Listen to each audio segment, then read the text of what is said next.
You are recognized as one of the best specialists in the European Bronze Age. How would you describe the period in general in terms of complexity, diversity, and interconnections? I guess that the Bronze Age is the first globalization in world history. And it's a unique thing to Eurasia. The whole Eurasian continent from China to Ireland belongs to it. Let's say after 2000 BC. From 2000 BC and for at least 1,000 years, we have a unique world historical epoch where all societies are interlinked, because they are depending on not only copper. We now know that copper was supplied, it was a large-scale operations where mines would supply huge areas until they were empty. But there were also only a few tin mines, and then tin was needed. So you needed transport across continents. All society became interlinked. And that is really quite unique on that scale. And it happened the first time in world history after 2000 BC. So, and it ended in one way in Iron Age, because in Iron Age you got iron in front of your door. Exactly. So we don't need it any longer. So you need communication between 2000 and maybe 800. Yeah. And then it's not longer necessary, and then it stopped. What happened then was really that during the Bronze Age, you have what I have called a decentralized complexity. These societies could function without, at least in the temperate part of Eurasia, without urban communities or without big states. There were no empires. The empires, they appear only after the Bronze Age collapse. Because then, in order to bring societies together, you need conquest, you need to create an empire. Why we have no empire? You have no empire in the Bronze Age. Why we have no empires in Bronze Age? It's strange. Yeah. Maybe because trade was the key. And trade is more is a peaceful way of integrating societies. Maybe. That's one hypothesis. I do a relatively popular book, one of my last books, Der Griff nach den Sternen.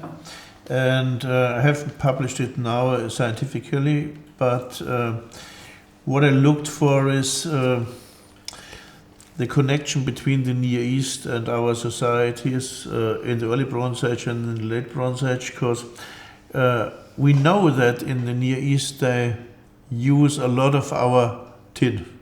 A lot of tin of Brittany, of Cornwall. And what we can see is that the tin is going in this direction, but what we don't see, with the exception of blue beads or some small items, what we don't see is the impact, what is coming from the Near East to us, And my theory was that it is like what we see in North America when the white farmers are coming, the society is not able to take all this material culture in their culture, because then they lose their culture. I don't have no explanation, but what do you think? So, for example, we had this Mycenaean items, we had this Mycenaean beads we have this Wessex, Wessex colliers in Mycenae. Maybe they are gift, but we don't have anything which comes back. Yeah, we have some glass. We have a lot more glass now mapped out than we thought there were, and the glass has been shown, of course, by Flemming Cowley and others, and Warberg. The blue beads. The blue beads, and there are quite a number of them in Denmark, and now also in some parts of East Central Europe. They are, as you know, basically come from Mesopotamia and Egypt. Yes, but the fascinating thing is that we sent, Europe sent tons of tin, and Yes. got back some glass. And Bernstein and, Yes, and Bernstein and amber, maybe fur, maybe... No, and not fur, maybe rather slaves eventually. Slaves, but they got back some blue beads. Yeah, no, but I think what we underestimate here is what they also got back. The traders and the warriors are the same, and they would bring back new technologies. The flank-hilded sword, for instance, I think they would bring back new ways of fighting, new types of weapons. I'm sure they imported chariots to the north. We can see them on rock art. And so on. Chariots. Okay. Chariots. I'm sure they have imported chariots, and then they have learned to imitate them. There are a number of things in organic materials they must have imported that we can't see. We have the folding stools. Folding stools, a pure copy of an Egyptian folding stool. So of course they imported folding stools, then they start to copy them. I don't know if you have seen this article. I think it's published in German. That this offering hands, the hand from Prell, this new Bronze Age hand from Prell in Switzerland with the golden armoring, and this model hand is the same, but it's a copy from the Near Eastern model hands you have in Egypt, or you have in the Hittite empire. So as you are right, they brought a lot of new ideas. They emulate many things. So maybe there was a small select group of imported high prestige items, but that also demanded new knowledge. Maybe they also imported some smart guys who could do the new Sire-Perdue technologies. Think about the sun chariot from Denmark. It's incredibly technologically advanced metalwork in Sire-Perdue, and the horse has this advanced thing covering the head that looks like they have in Egypt to protect the heads. I think the Trondheim chariot was made by a master metallurgist coming from the East Mediterranean. As Fleming Cowell showed us, also the idea of the ships of bronze, the sun ship, at the end could come from Egypt. Of course, and also we know from the written sources from both Mesopotamia, Egypt, and the Hittites that they had these sun discs, as we have in Trondheim, as we have among the female priestesses. They take selectively certain things. Of course, they must have had the originals there at some point, but then they copy. Do you believe that real persons go on the journey like Fleming Cowell thought, the journey of the heroes, that real people go to the Near East? Because a lot of scholars tell us that it's a trade, from region to region. But Fleming, and I think also you, believe that real, maybe young heroes, warriors go from the north to Egypt or to the Near East. Absolutely, and we had this warrior in Thy, who had one of those Riksheim swords from Switzerland, France. And then he had some Nordic things. He was buried up in northwestern Jutland. But we could show that his strontium, he was absolutely non-local. And he come from a very mountainous region that could not be Scandinavia. Obviously, he came from Switzerland, France, was on a caravan as a warrior, and he decided to stay up there and become more famous up in Jutland than he was at home. And so warriors and women like Egtved, who traveled over the last 2 years of her life twice outside her region. So,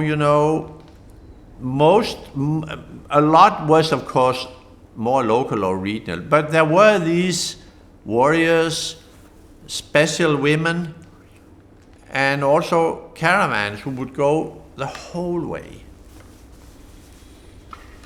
Prehistoric interconnections and trade are prominent topics in your work. Yeah. You have highlighted that both are factors in the establishment and maintenance of social complexity, particularly during the Bronze Age. Could you outline your view on this topic? Yes, we have been able to demonstrate both by combining strontium and DNA and archaeology, because strontium cannot tell us exactly where it came from. They can only tell us where they didn't grow up.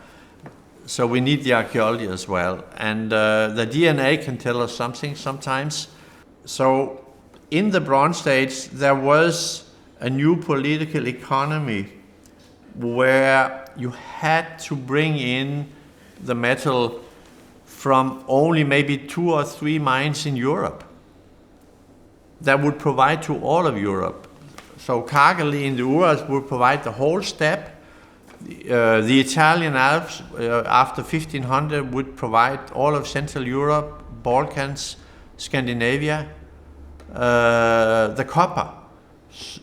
So these huge mining operations demanded also an incredibly advanced trading system and political system where you had alliances that allowed you to travel safely and be taken care of and provided foodstuffs and everything along the way among these chiefly centers along the way.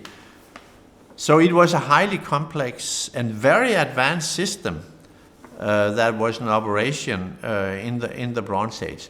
Now the next question is then, when these warriors and traders went away, who would then take care of the work at home in the household? And that's where the unfree comes in and the captives come in, because you needed quite a big labor force also to support the home base. And we know it's a little bit like in the Viking Age.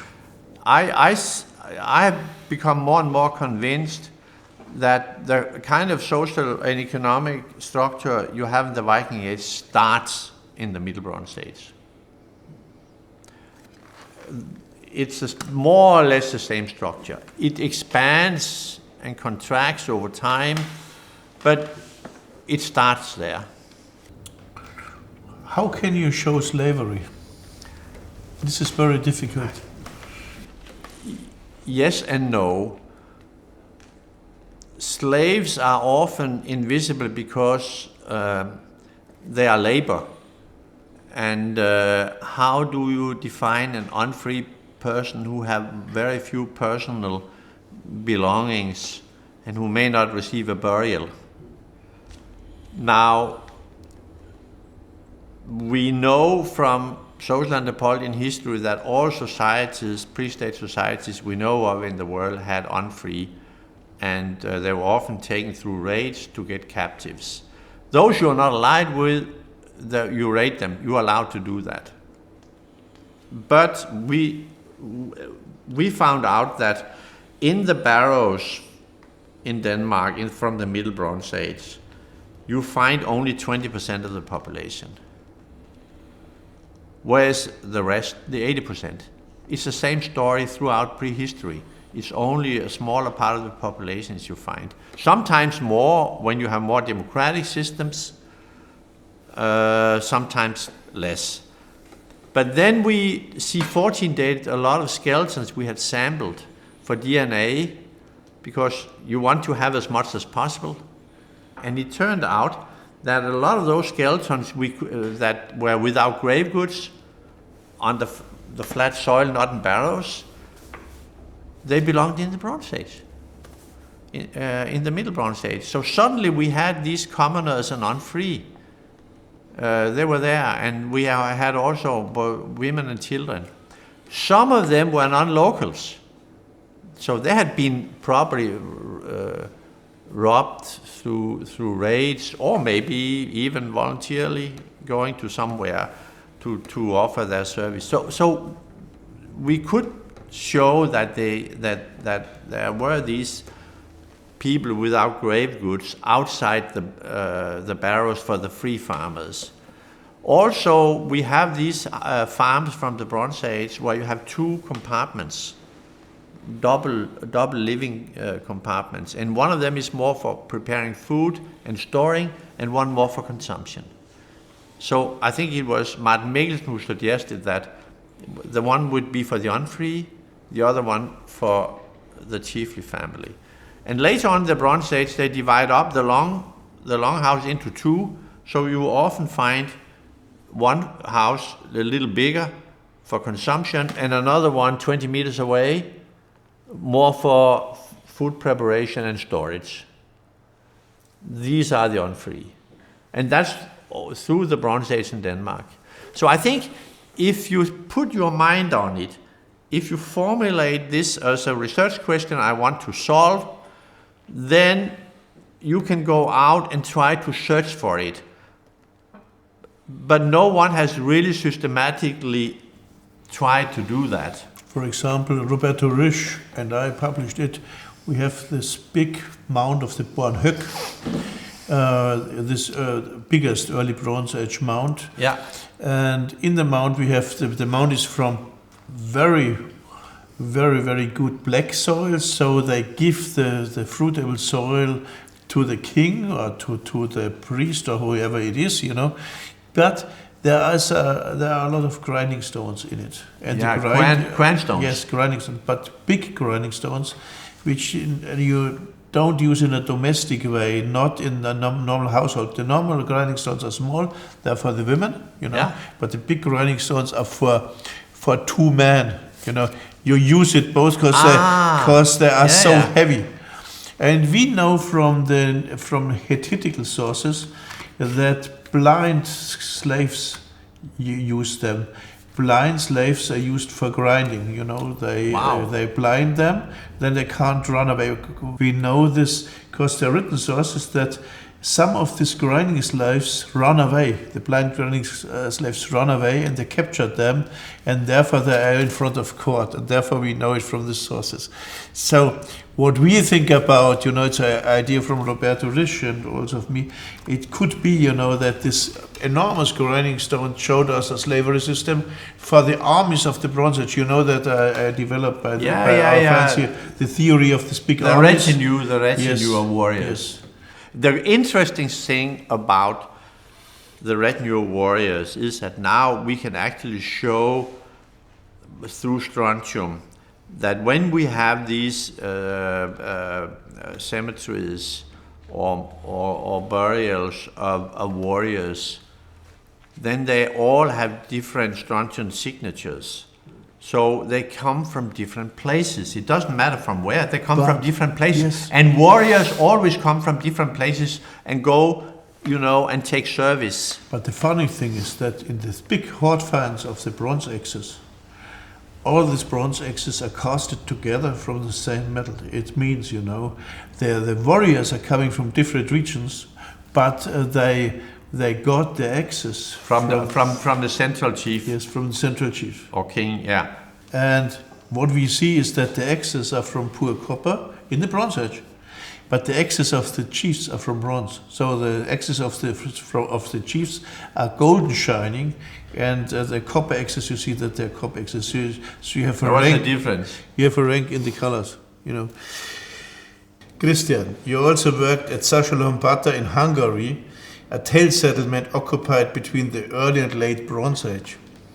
What was your approach there, and what were the most important results? Well, actually, this came about in an interesting way because you remember there was the Bronze Age campaign of the Council of Europe. Yes, I remember with this big exhibition. Yes, and in many countries. And there was a big meeting to start the whole thing in, I think it was in London. And I met there Ildiko Porslav, who was museum director. And she told me she had this tell site they had bought. And she had started excavating several years ago, but had stopped again because it was too much. And she also wanted, you know, to have a more modern approach, with natural science and so on. And I told her, well, Ildiko, I always wanted to do a tell excavation. So why don't you come, she said. And so it started, actually. And then I knew I needed some really good partners, good in excavation. So I invited from the Swedish heritage those who are doing all the rescue archaeology. In Sweden they have a big national unit, and they had developed a new documentation system, single context, and based on the very advanced documentation system, go into a database and you can evaluate the data. Now it's routine, but at that time this was completely new. I invited them, and then the colleagues from Oslo to join us, and then Tim Earl and some of his students to join us, and then we started. And the idea was then also, and later. We then invited Marie-Louise Sørensen from Cambridge, and she brought then Joanna Soffer, and they brought students in, because my idea was that no single department in university has a capacity to do a big complex excavation. It demands more than one institution. So I started a similar project in Sicily. And I had the same philosophy. You invite several partners or colleagues. Does it work? Yes, of course. I invited good friends and colleagues. And I had this maybe a little naive idea that when they are my friends, they will also get along well. But that not always happened that way. Sometimes there can be a clash. So that also happened once or twice. But on the whole, it worked, yes. And the idea was also, I want to bring the student out of their comfort zone and become more international. I wanted them to see there's a world outside Sweden and Scandinavia. And I want them to see what an international project looks like. And when you mobilize, have very professional excavators and documentary with total station and everything, and you have scientists, you have flotation. And then we brought this approach, also Tim Earl, he was very stringent with the methodology that everything we took out of the tell was screened. It was a huge work, and it meant that the excavation took 3 times as long as the traditional Hungarian excavations. But the result was that we got all those bones that they missed in the traditional excavation. We got the birds, the fish bones, we got all the small things, even small pieces of worked amber and things like that you miss if you don't screen. So in the end, it was worthwhile. We have a resolution and a level of documentation that allow us to get much more knowledge from that site that we otherwise could. And the same we did in Sicily. And what was the place in Sicily? Montepolizzo. I thought it was a Bronzezeit site. It turned out to be from 600 BC. But it was a fantastic site on the top of a mountain, and it had only been occupied for 1 generation, and then it was burned. It was the local people, Elimians. But this is perfect, better than a tell. In a tell, you have to excavate for a long time, so it's easy to date and it's easy to interpret for the interpretation. Exactly, there was only one phase. Well, and then of course I had said maximum 10 years, 8, 9, 10 years for the project. Then I want to go on to something else. But then Marie-Louise Sørensen, she loves to be in the field, and she's a very good excavator. And Joe, so far, they have continued. And now finally, the publications are beginning to come. And we could also document there the shift, the change from sheep as meat producers to sheep as wool producers. And that happened there around the beginning of the Middle Bronze Age. That's when they start to with the wool economy. More or less at the same time as they do it in Terramar in northern Italy. And how important is the wool economy? in the Bronze Age it's become extremely important, not least because in Northern Europe you could not have a wool economy. All woolen textiles in Northern Europe are imported from Central and Southern Europe. So the woolen economy in the Bronze Age are much, much more important than we ever imagined, because it's again a trade economy. What does they use in the Nordic Bronze Age? Locally? Yeah, they as you know from the fantastic oak coffins, the export article from the south was big pieces 2 times 3 meter. Thousands each year was sent north, and in the north they cut out and created the clothing from it. And we know from strontium that it all came from outside Denmark, and we also... And they paint with amber or with... Yeah, amber, most probably amber, maybe also other things that we don't know, maybe, I don't know. Slaves. Maybe cattle, I don't know, cattle was valuable. So there were many important things that came out of that. Kristian, in your view, the Bronze Age represents the global emerge of a military society with a martial culture, materialized in a package of new efficient weapons. Warfare became institutionalized and professional during the Bronze Age, and a new class of warriors made their appearance, which could be liked to be heroes of the Homer. Could you outline the factors that led to this Bronze Age warrior ideology? Yes, I do think that this is probably something, it's a combination of internal and external forces. You had, at least from the Middle Bronze Age onwards, the societies in Europe, temperate Europe, were in contact with the palace societies in Greece. They had also had contacts maybe to the Hittites, and they learned from them, and they traded and they learned from them. They got some of their weapons, the flank-hilted sword. So I think they learned the institution of the warrior retinue, and the traveling warrior and trader is something that they adopted from the palace civilizations. The revolution was really when they introduced the chariot, because the chariot is so demanding. It demands a whole package of skills. To construct the chariot, you need well-trained horses that you can, stop and go left, go right, back. Dressage comes from that. And you need trained drivers, charioteers, and people standing there. So once you introduce an institution that demands a lot of economic support and who is also military efficient, you create a more ranked society. You create a new group of very powerful warriors.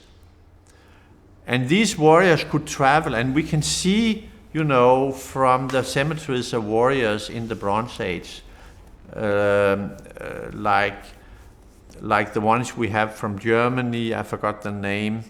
Neckarsulm, or we have others. They look exactly, they have the same diet. They were fed from the same kitchen. But they have all different strontium signatures. They come from different places. Warriors are travelers.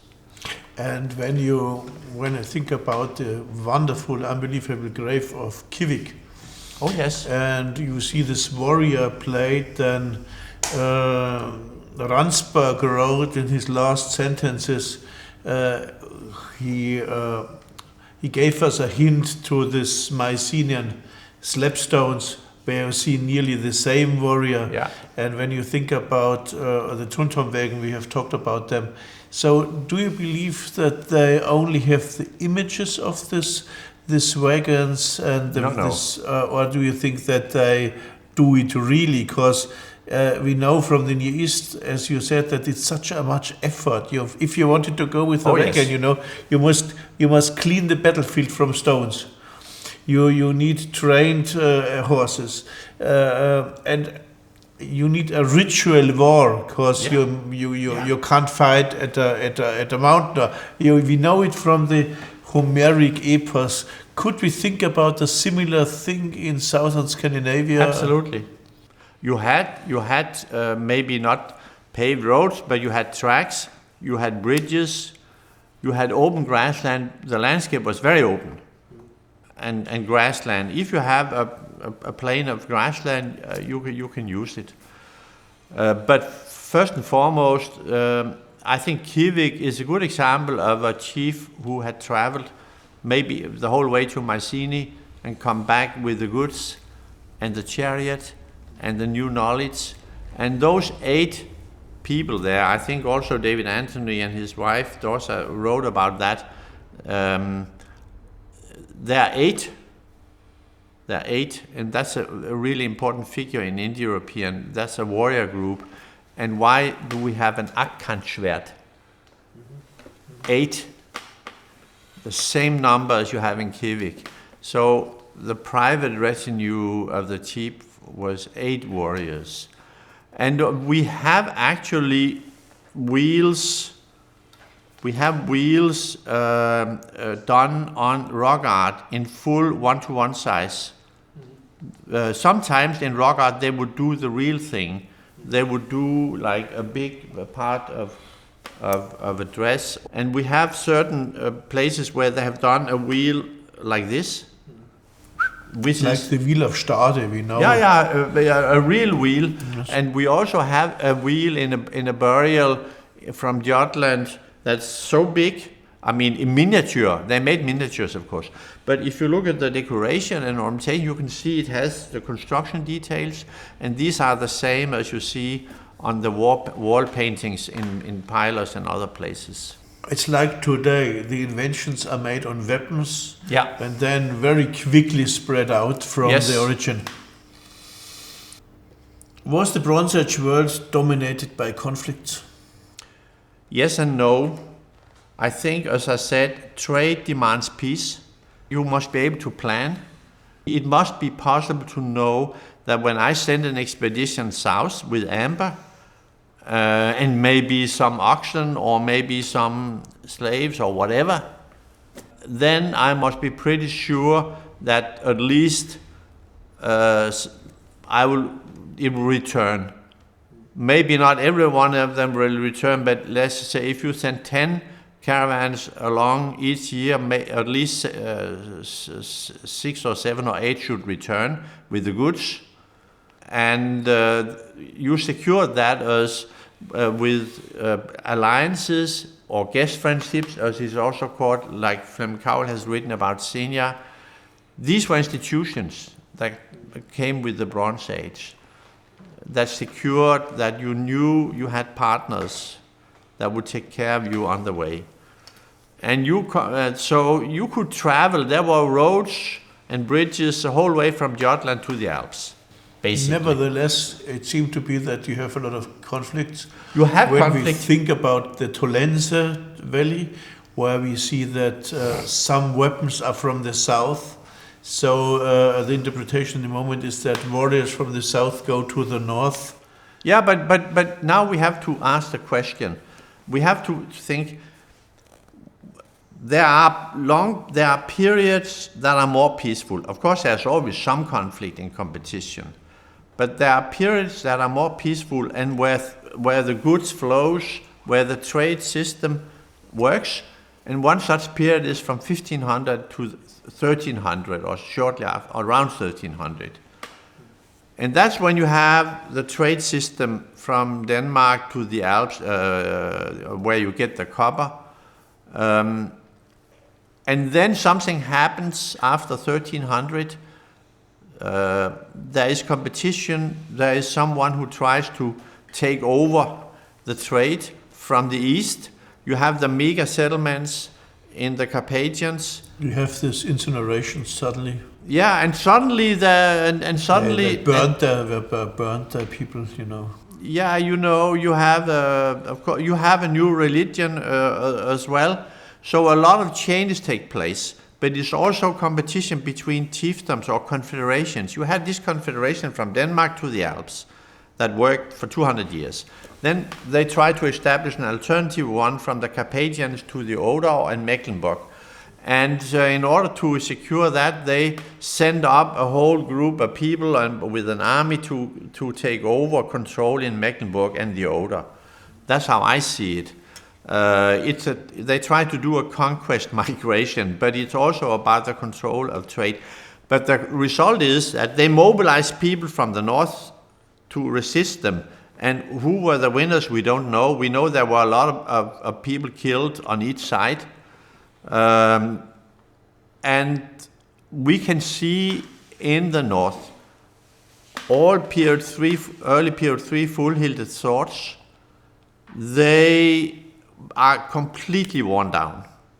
There was a period of 1 generation after Trolense where there is chaos, where there's warfare, where the trade routes are unpredictable and the metal supplies break down, where you put huge hoards in the ground in the Carpathians because you don't know what to do with the metal. So, you have periods where things work as they should, and then you have periods where they collapse and there is warfare and competition. And Trolense is the high point of such a period. And then it took some time to re-establish the networks again. And from period 4 it worked, or late period 3 and period 4 it worked again. Where do you see the consequences of this institutionalization of warfare? Is the Bronze Age at the root of modern conflicts? Yes, you can say in one sense they are, because in the Bronze Age it's the first time you have professional warriors who, at least for a period of their life, are nearly full-time warriors. They can also be paddlers or traders, but they train daily, they have to train all the time to maintain their skills. And you have, for the first time, you have the weapons that continue until the medieval period. Lance, sword, corselet, shield, spears. Yeah, you have both the lance you fight with and you have the small spears you throw. And that continues from the Bronze Age until medieval times.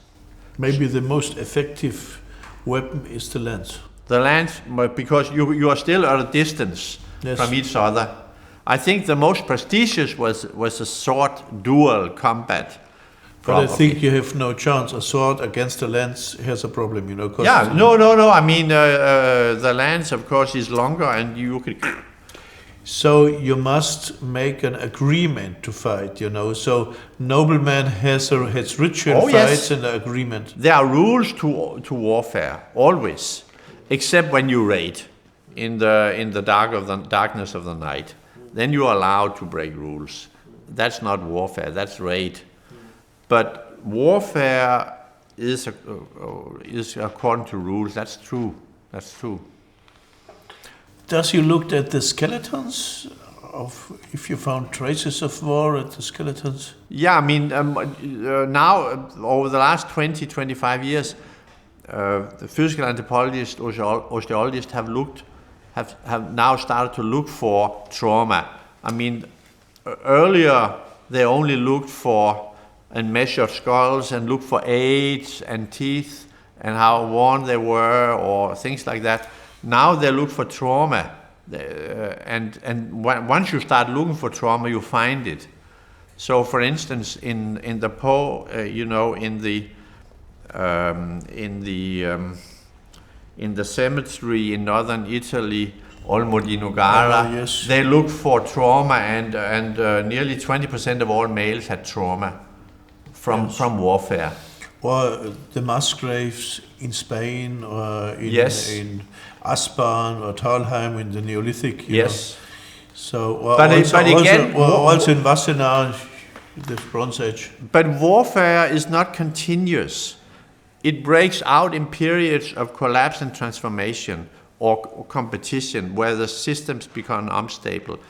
What are the reasons of warfare in prehistory? There can be many reasons, of course.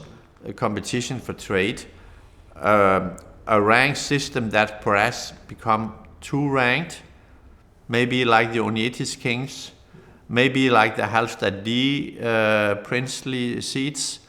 It becomes too elevated, too demanding, Too unequal. too unequal. There are always... Imagine the last king of the Onetids culture had golden axes, Yeah. like Yeah. in Egypt Pharaoh. Yeah. So, there are always opposition, there are always forces that will fight for more freedom. What is strange in relation to our actual world, Yeah. when you look, for example, to Onetids, Yeah. you see that they start with an inequality, but so the normal people had enough. And it's not really super inequality. There are princes, but it's not dramatic. But what you see at the end with these co-prints, with the golden axes, the golden weapons, the golden armoring, and this unbelievable amount, it means, that in the 600 years of Onetids, the inequality rises. Yeah. And I had the feeling, I can't prove it, but at a point the inequality is too high, and then the system breaks down by rebellion or There's whatever. rebellion and warfare. And it's the same thing in Europe, The First World War and the Second World War erased a lot of inequality in Europe. It was only from the 1980s and 90s it started to become economically just as unequal as it was before the First World War. Yes. So wars has a leveling effect. Also in the past, they must For have us, had. as a lecture from the history, is how we can how we can stop the development of inequality. Yeah, but the thing is, if the inequality is too high, societies break down. yeah, but we don't need another war to do it. We also know pandemics can equalize societies, but we don't want another pandemic. No. So, But the problem is that we know nearly about the rich, we know a lot about the poor, and the rich don't stop to become richer and richer. the rich have to come to a point where they say it's too much. We want to redistribute our wealth, like some of the billionaires do in the United States. They say we'll get rid of our riches. We'll distribute them out for good purposes. You have to have a kind of contract between the top and the bottom in society, otherwise you will break down. Another topic, do you see war, because we talked about war, as a part of the conditio humana or as something determined by social factors which would make it possible to abolish wars altogether? Well, obviously social and economic factors are the driving forces. To me, there's no doubt about that. Humans, of course, also have sometimes darker sides, and there are different types of humans, and nowadays we diagnose them. So in a way, all of us will end up having a diagnosis. But in the past, then, if you were an unruly young guy who wanted to see the world, you became a warrior. They could offer outlet and possibilities to these different types of, of personalities. But there were always, of course, psychopaths who became leaders, and Psychopath means only they have always no existed. risk, no fear, and no understanding, and of the others, yes. and inventing things all the time and presenting lies to the people. So, of course, the different personalities that we inherit through our genes, I suppose, were there in the past too. Your latest work centers on ADNA studies, which have also been in the focus of your work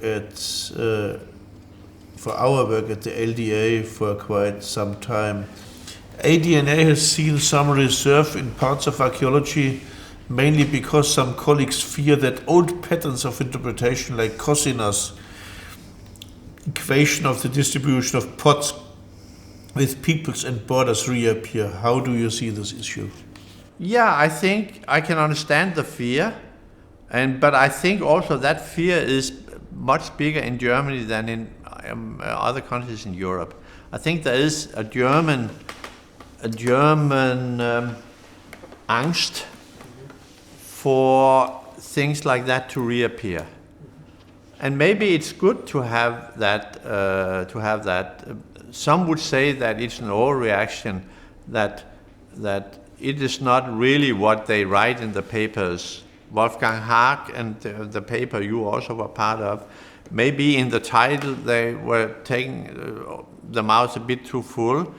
But when they talk about corded ware, we talk about a corded ware, we don't really mean it's as an ethnic homogeneous group. We know very well that there were variation. But we need these labels to a shorthand to characterize something. So sometimes I think that the critique reads interpretation into the text that are not really there, or were never the intention. But I can understand the fear, and I do think the discussion has been good, and we have seen papers like Eisenman et al. That has taken it seriously and said, okay, we need to abandon more sort of like historically ethnic group names in genetics. We need to be neutral. Now we talk more about steppe DNA, hunter-gatherer DNA, Eastern, Western. We try to apply neutral categories. And that's the reaction to the critique.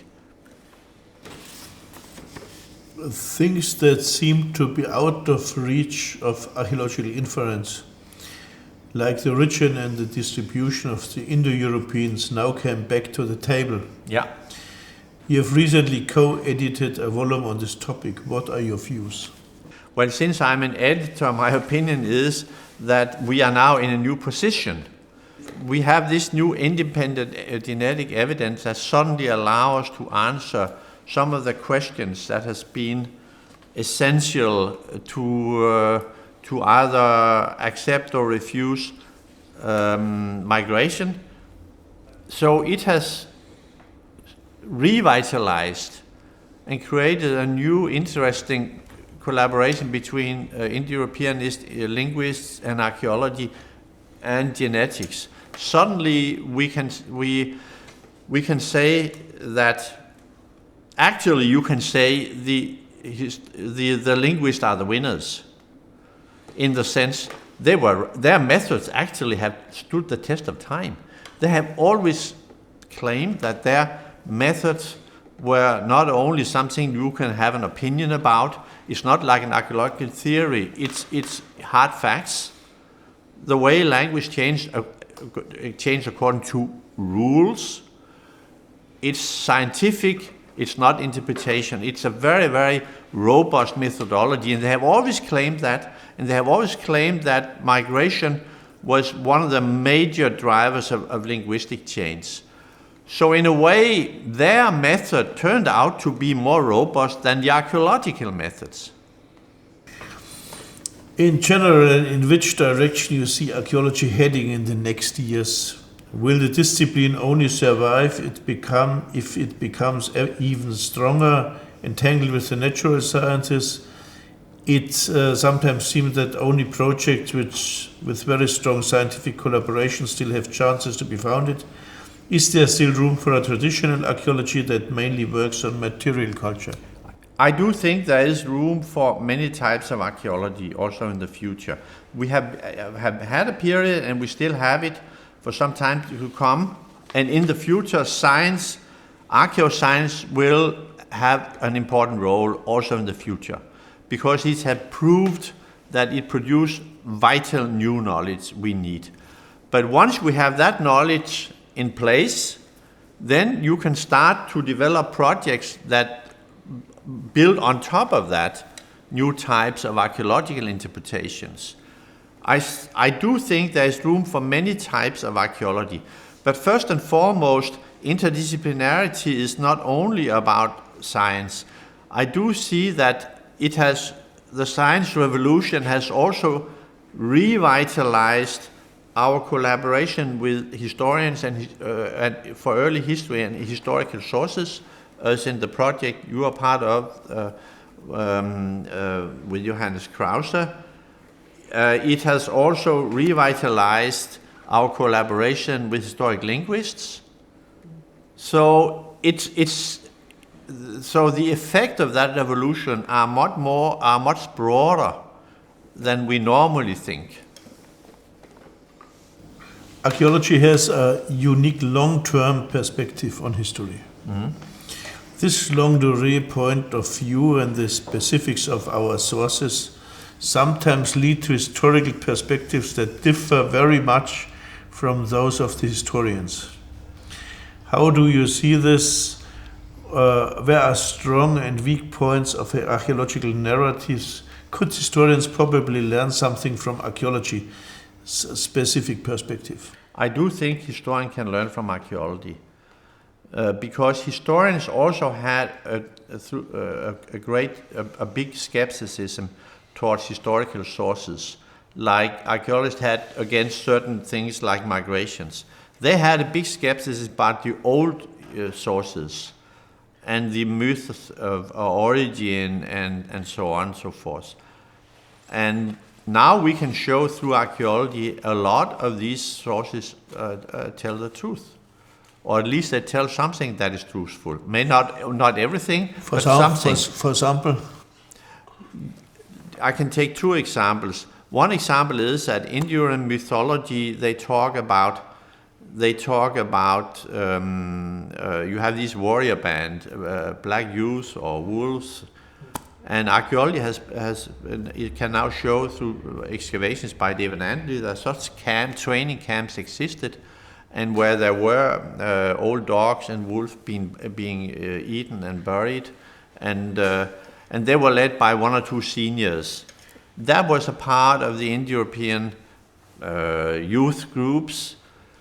And we can also show now that exogamy and patrilineality and so on and so forth that are well described in Indo-European sources and also in their terminologies, we can demonstrate that yes, that was dominant with corded ware and bell beakers.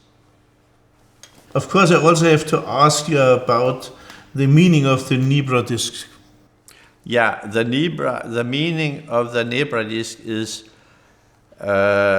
in more than one way, very significant for our understanding of the Bronze Age religion. Not only does it document that there was an understanding of the astronomical phenomena, we suspected that perhaps also from the sun disk and Trondholm and so on and so forth, but now here we have an understanding or a proof that they had a complex understanding.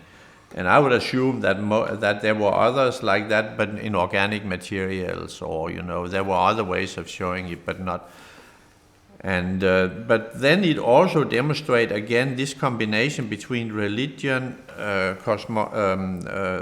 astronomy, and the role of the sun and moon year that can be linked to the divine twins. You see these twin axes, twin swords, and these are the divine twins that that are well described in Indo-European mythology from India to Europe and the Baltic. Like in the grave of Leubingen, yes, or in the deposit of Nebra, where we have these two axes and the two swords. Yes, these are nearly identical swords. Yeah, these are the twin leaders that was representing, you can say, the living heroes or representatives of the divine twins. And the divine twins had like 4 or 5 roles. They were the protector of sailors and rescuers. They were the protector of warriors. They were the first master musicians, and they were the first charioteers. They were gods of speed and transport, and also healers. But so they had 4 or 5 functions divided between them. So, and they come with the Bronze Age because they are linked also to the chariot, to speed, and therefore they are also can be transformed into horses and into swans and so on in order to help to carry the sun around. You know, Flemming Cowell never took them on board, so I brought them in. I think there is a huge potential in Indo-European mythology and religion that we have not fully explored yet. And what brought you on the idea of this twins? Because we have seen, for example, these twin warriors, which may be reconstructed sitting on a ship, and you see it also in the rock carvings. Yes, all the time, and you see twin ships. You see it all the time, and you see twin axes, and in hard deposition you see it all the time. So, of course, we knew that this twin concept was very dominant throughout the Bronze Age. But I was always interested in reading Indo-European mythology. So I was reading Celtic, I was reading Vedic, you know, I was reading interpretations and discussions, and gradually it became clear to me, yeah, we have these, and I read a book about them. There are several books about them from Indo-Europeanists, and I read all that literature and could suddenly see, wow, we have them from India to Ireland. They have different names. They are called, you know, but it's the same, and they have the same roles. So behind the grave of Leubingen with the double weapons, and also behind the deposit of Nibra, could be the idea of the twins. Of course. Okay. They are the earthly representatives to carry out the duties and rituals of the divine twins. Okay, I believe in that organic Nibra sky discs maybe exist, and maybe also not organic sky discs exist, and maybe the colleagues in Sweden or in Norway or wherever find another sky disc. Maybe like in this the Trundholmvæggen, where we can see that 2 discs are fixed together. Exactly. So thank you very much for this great overview of your work and the insights into your career. Thank you very much. Thank you for some very good and stimulating questions. Thank you very much.